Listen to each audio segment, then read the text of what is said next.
Bollywood silver screen presenting the platform. इस कहानी की शुरुआत में हमें एक बहुत ही अजीब सी जेल को दिखाया जाता है जहां पर बहुत ही स्वादिष्ट खाना बन रहा होता है। ऐसा लगता है जैसे जेल में आज पार्टी है, लेकिन इस जेल में हर रोज इसी तरह का खाना बनता है। इस जेल में लगभग 100 फ्लोर्स होते हैं और हर एक फ्लोर में कैदियों को उनके जुर्म के हिसाब से रखा जाता है। अब यहाँ फ्लोर पर एक प्लेटफॉर्म होता है जिसके ऊपर सभी स्वादिष्ट खाने को परोसा जाता है और सबसे पहले उस प्लेटफॉर्म को सबसे टॉप में जो कैदी होते हैं उनकी सेल के अंदर भेजा जाता है। उनके पास इस खाने को खाने के लिए मात्र 2 मिनट है। उसके बाद प्लेटफॉर्म नीचे वाले कैदियों की सेल में शिफ्ट हो जाएगा। इसी तरह से धीरे धीरे प्लेटफॉर्म नीचे जाता रहता है। सबसे ऊपर वाले जो कैदी होते हैं वो अच्छा खाना खाते हैं, पर जैसे जैसे प्लेटफॉर्म नीचे जाता है खाना गंदा होना और खत्म होना शुरू हो जाता है। इसीलिए जो सबसे नीचे रहते हैं कभी कभी उन्हें खाना भी नहीं मिलता। इसी बिल्डिंग की 48th फ्लोर पर हमें 2 कैदियों को दिखाया जाता है, जिनमें से एक का नाम गोरेंग होता है जो कि बहुत ही सभ्य लगता है, और उसके साथ जो दूसरा कैदी होता है उसका नाम होता है ट्रीमा। दरअसल ये एक ऐसी जेल है जहां पर वो कैदी हैं जिन्होंने कोई भी जुर्म नहीं किया, बल्कि ये सब के सब यहाँ पर अपनी मर्जी से आए हैं, क्योंकि इन सब को कोई ना कोई ऐसी बुरी आदत है जिससे ये सब के सब निजात पाना चाहते हैं। जैसे कि गोरेंग को बहुत ज्यादा स्मोकिंग करने की आदत है और उसका जो सेलमेट है जिसका नाम ट्रीमा है उसे बहुत ज्यादा गुस्सा आता है। एक बार उसने गुस्से में ऊपर से नीचे टीवी फेंक दिया था जिससे एक आदमी की मृत्यु हो गई और अब वो इस गुस्से से निजात पाना चाहता है। ट्रीमा यहाँ पर पिछले 6 महीने से है और अब वो 6 महीने और यहाँ पर बिताना चाहता है। दरअसल यहाँ पर जब भी कोई कैदी कोई इंसान आता है तो 6 महीने के लिए आता है, जिसके बाद उसे एक सर्टिफिकेट दिया जाता है और उस सर्टिफिकेट से समाज में उस इंसान की पूरी रेपुटेशन पूरी तरह से बदल जाती है। और अभी भी ट्रीमा का गुस्सा शांत नहीं हुआ, इसीलिए उसने अपने 6 महीने और बढ़ा दिए हैं। वो गोरेंग को बताता है कि यहाँ पर तुम जितना नीचे जाओगे उतना ही तुम्हें खाना मिलना बंद हो जाएगा, और एक ऐसा लेवल भी है जहाँ पर खाना कभी नहीं पहुँचता। मैं उस लेवल पर रह चुका हूँ और उस लेवल पर जाने के बाद इंसान एक दूसरे को खाकर ही अपनी भूख मिटाते हैं। अब इनके सेल पर प्लेटफॉर्म आ जाता है जिस पर बहुत सारा खाना है, लेकिन वो खाना पूरी तरह से बिखरा हुआ होता है। ट्रीमा उस खाने पर टूट पड़ता है, लेकिन गोरेंग ऐसा नहीं करता। वो उसमें से एक सेब उठाता और उसे खाना शुरू कर देता है। प्लेटफॉर्म नीचे चला जाता और इसके बाद इनके सेल का टेम्परेचर बढ़ना शुरू हो जाता है, क्योंकि ट्रीमा ने प्लेटफॉर्म से कुछ खाना उठा लिया था। और यहाँ पर एक रूल होता है कि अगर किसी ने भी प्लेटफॉर्म से खाना उठाया तो उसके सेल के टेम्परेचर को या तो बहुत बढ़ा दिया जाएगा या तो बहुत कम कर दिया जाएगा, और ऐसा तब तक रहेगा जब तक वो खाना वापस नहीं लौटा देता। साथ ही इस जेल में एक और रूल होता है। इस जेल में हर महीने यहाँ कैदियों को शफल किया जाता है, यानी कि ऊपर वालों को नीचे और नीचे वालों को ऊपर। इसीलिए किसी को कुछ नहीं पता होता कि अगले महीने वो कौन से सेल में कौन से फ्लोर पर जाएंगे। अब गोरेंग को यहाँ पर कुछ दिन बीत चुके हैं और अगले दिन जब प्लेटफॉर्म नीचे आता है तो उस प्लेटफॉर्म पर एक लड़की बैठी होती है। गोरेंग पूछता है कि ये कौन है। ट्रीमा बताता है इसका नाम मिहारू है और हर महीने इसी तरह से प्लेटफॉर्म पर बैठकर नीचे आती है। दरअसल ये अपने बच्चे को ढूंढ रही है जो यहीं कहीं खो गया है। अब जैसे जैसे वक्त बीतता है ट्रीमा और गोरेंग दोनों दोस्त बन जाते हैं, और एक रात को जब ये अपने सेल में सो रहे होते हैं तभी पूरी जेल में बेहोशी की गैस फैलना शुरू हो जाती है, जिसका मतलब ये है कि 1 महीना पूरा हो चुका है और अब सब कैदियों को उनकी किस्मत के हिसाब से शफल किया जाएगा, यानी कि अलग अलग लेवल्स पर भेजा जाएगा। और जब गोरेंग की आंख खुलती है तो वो देखता है कि उसे बांधा गया है, और उसे किसी और ने नहीं बल्कि उसी के सेल में ट्रीमा ने बांधा होता है, क्योंकि इस वक्त ये लेवल 171 पर होते हैं और यहाँ पर कभी भी खाना नहीं पहुँचता। ट्रीमा को डर होता है कहीं वो उसके ऊपर हमला करके उसे मारकर खा ना जाए, इसीलिए उसने अपनी सुरक्षा के लिए उसे बांधा है। लेकिन ट्रीमा ज्यादा खतरनाक है क्योंकि उसके पास एक चाकू भी है। दरअसल जब भी कोई इस जेल के अंदर आता है उसके पास एक चॉइस होती है कि वो किसी भी एक चीज को यहाँ पर ला सकता है। ट्रीमा अपने साथ चाकू लाया होता है, जबकि गोरेंग अपने साथ एक बुक को। अब यहाँ पर प्लेटफॉर्म आता है जिसमें खाना बिल्कुल भी नहीं होता, यानी कि अगले 1 महीने तक इन्हें खाना नहीं मिलेगा और इन्हें 1 महीने किसी न किसी तरह से यहाँ पर बिताना होगा। ट्रीमा गोरेंग के पास जाता और उसे कहता है कि मैं 7 दिन तक भूख को बर्दाश्त कर सकता हूँ, उसके बाद तुम ही मेरा खाना बन जाओगे। और धीरे धीरे 7 दिन भी बीत जाते हैं, जिसके बाद उसके पास अब कोई भी ऑप्शन नहीं होता। और इससे पहले कि वो गोरेंग को मारता, यहाँ पर मिहारू आ जाती है जो गोरेंग को बचा लेती है और ये दोनों मिलकर ट्रीमा को मार देते हैं। और अब ये जानते हैं कि अगले 23 दिनों तक यहाँ पर खाना नहीं आएगा, लेकिन ट्रीमा के रूप में अब इनके पास खाना है, जिसे खाकर ये अपने अगले पूरे महीने को यहाँ पर बिताते हैं। लेकिन गोरेंग यहाँ पर हेल्यूसिनेट करना शुरू कर देता, उसे बार बार अपना सेल में ट्रीमा दिख रहा होता है। अब 1 महीना बीत चुका है, एक बार फिर से सबको बेहोश किया जाता है और जब गोरेंग की आंख खुलती है तो वो सेल नंबर 33 में होता है, जहां पर उसके साथ एक लेडी होती है जिसके पास एक डॉग भी है और इस लेडी का नाम होता है इमोगरी। गोरेंग इमोगरी को देखकर हैरान हो जाता है क्योंकि इस जेल में आने से पहले जो लेडी सबका इंटरव्यू लेती है वो यही लेडी होती है। उसे समझ नहीं आता कि वो यहाँ पर क्यों आई। वो बताती है कि मुझे बहुत ही खतरनाक बीमारी है, बहुत जल्दी मेरी मृत्यु होने वाली है, इसीलिए मैं इस जेल को एक्सपीरियंस करना चाहती थी। गोरेंग बताता है कि यहाँ पर बहुत सारी कमियां हैं, नीचे लेवल तक कभी भी खाना नहीं पहुँचता, जिस वजह से लोग एक दूसरे को मारते हैं। इस सिस्टम को बदलने की, इम्प्रूव करने की जरूरत है। इमोगरी को इस बारे में कुछ भी पता नहीं था, लेकिन अब वो दूसरे स्टाफ से बात नहीं कर सकती, लेकिन वो एक रास्ता निकालती है। जब भी इनके पास प्लेटफॉर्म आता है तो वो उसमें बहुत सारे खाने को सुरक्षित छोड़ देती है और नीचे वालों को भी ऐसा ही करने के लिए कहती है, लेकिन उसकी बात कोई नहीं मानता क्योंकि उनसे नीचे जो लोग होते हैं वो कभी बहुत नीचे थे।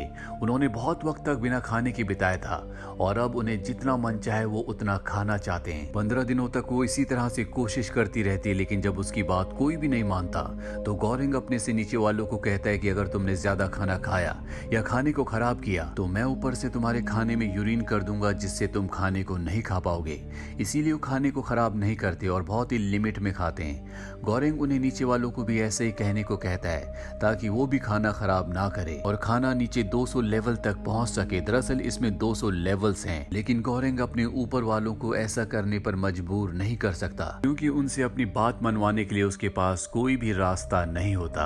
अब अगले दिन जब खाने का प्लेटफॉर्म आता है तो एक बार फिर से उसके ऊपर मिहारू होती है जिसकी हालत बहुत ज्यादा खराब होती है। गोरेंग उसे उठाकर उसकी मदद करता है, उसकी सेवा करता है, लेकिन यहाँ पर इमोगरी का जो डॉग होता है वो खाने के प्लेटफॉर्म में से कुछ खाना उठा लेता है, जिसके बाद इनके सेल का टेम्परेचर डाउन होना शुरू हो जाता है। पर तभी यहाँ पर गोरेंग उसे वापस प्लेटफॉर्म में फेंक देता है, जिससे सब कुछ नॉर्मल हो जाता है। गोरेंग इमोगरी को बताता है कि मिहारू यहाँ पर हर महीने अपने बच्चे को ढूंढने के लिए ऊपर से नीचे आती है, लेकिन अब तक उसे उसका बच्चा नहीं मिला।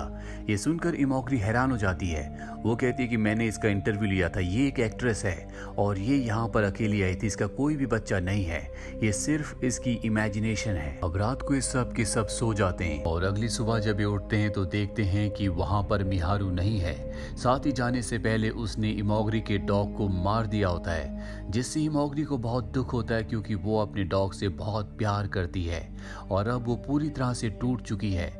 दरअसल इमोगरी को नहीं पता था कि इस पिट के अंदर, इस जेल के अंदर हालात इतने खराब हैं, लोगों को खाना नहीं मिलता, लोग एक दूसरे की जान के दुश्मन बन चुके हैं। अब इन दोनों को यहाँ पर 1 महीना बीत जाता है। एक बार फिर से यहाँ पर बेहोशी की गैस छोड़ी जाती है और जब गोरेंग उठता है तो वो देखता है कि वो लेवल 202 पर है, जबकि इमोगरी ने उसे बताया था कि यहाँ पर 200 से ज्यादा लेवल्स नहीं है।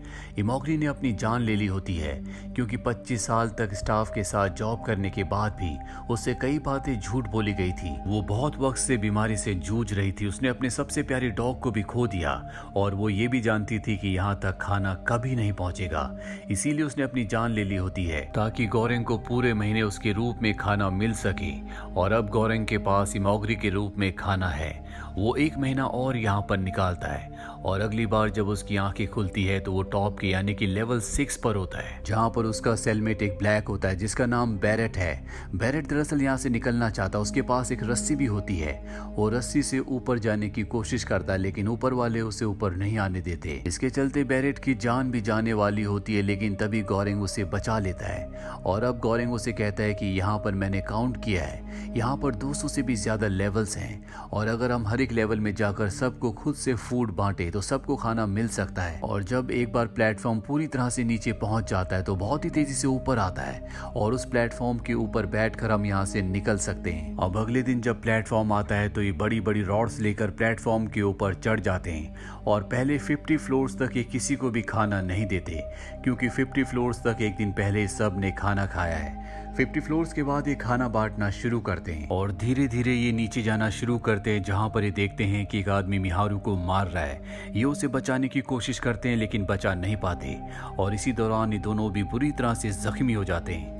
एक बार फिर से प्लेटफॉर्म के ऊपर आते हैं और अब प्लेटफॉर्म नीचे जाता है, जहाँ पर इन्हें एक बहुत ही समझदार इंसान वाइज मैन मिलता है, जो इन्हें कहता है कि तुम्हें एक डिश को बिल्कुल सुरक्षित रखना होगा, जिसे तुम प्लेटफॉर्म के साथ ऊपर वापस अथॉरिटी के पास भेजना। जब उन्हें वो डिश मिलेगी तो उन्हें समझ में आ जाएगा कि नीचे जितने भी लोग रहते हैं उनके अंदर एकता है और अब उन्होंने इस माहौल में, इस पूरे के पूरे वातावरण में जीना सीख लिया है। ये उनके लिए एक तरह का मैसेज होगा। ये उसकी बात मान लेते हैं और अब धीरे धीरे नीचे जाना शुरू करते हैं। हालांकि गोरेंग को लगा था कि यहाँ पर 250 लेवल्स होंगे, लेकिन प्लेटफॉर्म 250 लेवल्स के बाद भी नहीं रुकता। लेकिन यहाँ पर कोई भी इंसान नहीं होता, क्योंकि इतने नीचे कभी भी कोई इंसान नहीं आया, और आया भी होगा तो वो कभी बच नहीं सकता। प्लेटफॉर्म इसके बाद 333 लेवल्स पर आकर रुक जाता है। ये दोनों के दोनों प्लेटफॉर्म से उतर जाते, इन्हें लगता है कि ये आखिरी प्लेटफॉर्म है, लेकिन एक बार फिर से प्लेटफॉर्म नीचे चला जाता है, जिसका मतलब ये है कि ये दोनों इस प्लेटफॉर्म पर, इस लेवल पर फंस चुके हैं। ये देखते हैं कि यहाँ पर बेड के नीचे एक बच्ची छुपी हुई है। इन्हें लगता है कि ये मिहारू की बेटी है और ये पूरी तरह से सुरक्षित और साफ सुथरी होती है। इनके पास जो पैना कोटा होता है, जो इन्होंने प्लेटफॉर्म के साथ ऊपर मैसेज के तौर पर भेजने के लिए बचा कर रखा होता है, ये उसे उस बच्ची को खिला देते हैं। हालांकि रूल्स के मुताबिक यहाँ का टेम्परेचर बढ़ना या घटना चाहिए था, लेकिन यहाँ पर टेम्परेचर सामान्य रहता है। इसका मतलब ये है कि इस लेवल पर कोई भी रूल्स अप्लाई नहीं होते और अब ये दोनों बहुत जख्मी हैं, इसीलिए बेहोश हो जाते हैं। और बेहोशी के आलम में गोरेंग को सपना आता है, जिसमें उसका साथी बैरेट उसे कहता है कि पैना कोटा कोई मैसेज नहीं है, बल्कि ये बच्ची एक मैसेज है, इसे ऊपर भेजना होगा। और जब उसे होश आता है तो देखता है कि उसका दोस्त बैरेट मारा जा चुका है। अगले दिन एक बार फिर से प्लेटफॉर्म नीचे आता है और अब गोरेंग बच्ची को लेकर प्लेटफॉर्म पर बैठ जाता है। प्लेटफॉर्म और भी नीचे जाता है और पहुंच जाता है 0 लेवल पर। ये वो लेवल होता है जो कि इस पिट का, यानी कि इस पूरी बिल्डिंग का अंत है। इससे नीचे कोई नहीं जा सकता और यहाँ से प्लेटफॉर्म एक बार फिर से बिजली की रफ्तार से कुछ ही देर में ऊपर चला जाएगा। तभी गोरेंग को एक बार फिर से हेलुसिनेट होता है और वो अपने सबसे पहले साथी ट्रीमा को देखता है। ट्रीमा गोरेंग से कहता है कि मैसेज को किसी भी बेरर की जरूरत नहीं है, मैसेज को अकेले ही जाना होगा। जिसके बाद गोरेंग प्लेटफॉर्म से उतर जाता है और कुछ ही देर बाद प्लेटफॉर्म बिजली की रफ्तार से ऊपर की तरफ वापस चला जाता है। इस बच्ची के ऊपर पहुंचने का मतलब ये होगा कि नीचे जितने भी लोग रहते हैं उन्होंने वहां पर जीना सीख लिया है, उनके अंदर यूनिटी आ चुकी है और अब वो एक दूसरे को नहीं मारेंगे, बल्कि यहाँ पर अपने 6 महीने पूरे करने के बाद वो वापस यहाँ से बाहर निकलेंगे। जिस तरह से यहाँ पर लोगों को एक से दूसरे लेवल पर भेजा जाता है, उससे हमें समझ में आ जाता है कि आज तक शायद यहाँ से कोई भी बाहर ना निकला हो। लेकिन उस बच्ची के बाहर निकलने का मतलब ये होगा कि यहाँ पर लोगों ने अब एकता सीख ली है, एक दूसरे का साथ देना सीख लिया है। साथ ही गोरेंग जब नीचे अपने साथी के साथ खाना बांटता हुआ आ रहा था, तो वो सबको ये भी संदेश दे रहा था कि हमें मिलजुल कर रहना होगा, एक दूसरे के बारे में सोचना होगा और शायद आज के बाद इस पिट के अंदर, इस बिल्डिंग के अंदर लोग कभी भी एक दूसरे को ना मारें, वो कभी भूख से ना मरें। दरअसल ये पूरी की पूरी कहानी हमारी सोसाइटी को दर्शाती है, जहाँ पर जो लोग पावरफुल होते हैं, जो ऊपर रहते हैं, वो कभी भी नीचे वालों के बारे में नहीं सोचते। वो सबसे पहले अपना पेट भरते हैं। नीचे वाले चाहे जिए या मरे, इससे उन्हें कोई भी फर्क नहीं पड़ता। लेकिन समाज में कुछ ऐसे लोग भी हैं जो इंसाफ के लिए, सच्चाई के लिए लड़ना चाहते हैं, जैसे गोरेंग होता है।